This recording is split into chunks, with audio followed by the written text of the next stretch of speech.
On emergency power, ladies and gentlemen, and this is a real emergency. The most memorable news story of 1962 began on a Friday afternoon in October. It started when the skies turned a kind of yellow-gray and the air became very still. And then a fury like nothing we'd seen here ever.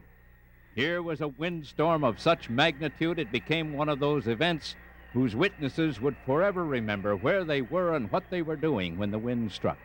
The cyclone, and that's what it was, had swept in off the ocean across the southern Oregon coast and with inexorable speed moved north. Winds officially measured at 80 miles an hour hit Portland at 5 o'clock. One gust was measured at the Morrison Bridge at 94 miles an hour before the wind gauge flew apart. Other places, winds over 100 miles an hour were estimated. It wasn't a twister, it was a blow.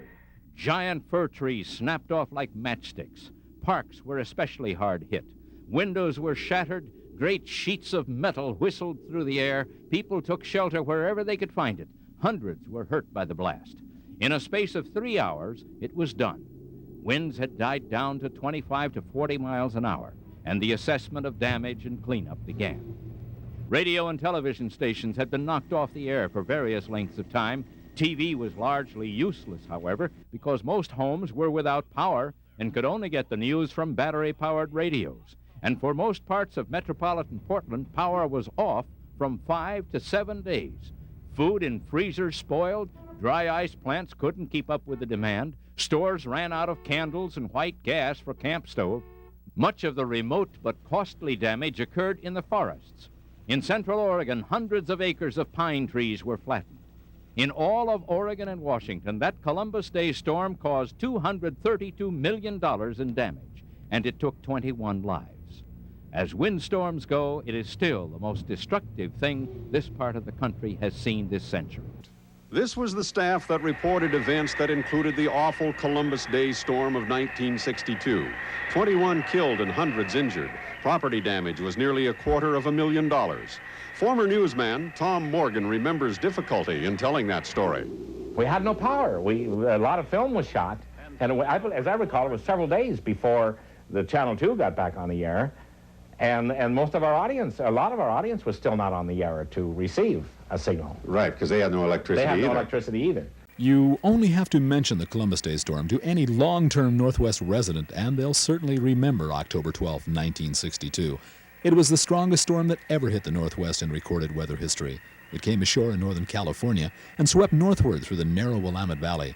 Created in the collision of cold, dense air from the north with warmer, moist air from the tropics, it packed winds of hurricane force with gusts well over 100 miles per hour.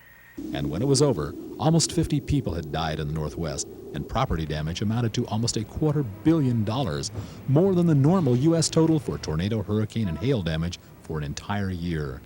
For those who were here, the memories remain. I was in Oak Ridge, and it washed the bridges out between Oak Ridge and Eugene, and it made mudslides on the back way, so they're bringing in food by helicopter. My wife was pregnant with our first baby, and it's quite a memorable day. I have a shot of her standing in the backyard with her hair just going straight out from the wind. I was in the National Guard guarding the J.C. Penney store in the Lloyd Center. A lot of trees falling down, things blowing around. So we had to fill up the bathtub because we had a pump for the well, and we knew that the electricity was going to go out and we would need water. But I remember the electricity was out for a week, so it wasn't enough water. With modern forecasting techniques and the help of today's weather satellites, another storm of this magnitude would be quickly discovered and tracked. But would advance warning prevent a repeat of 1962? Or could it be even worse today? Well, I think the dollar loss would be much greater than it was 25 years ago, mainly, as you mentioned, because of the increased building that has gone on both on the coast and in the Willamette Valley.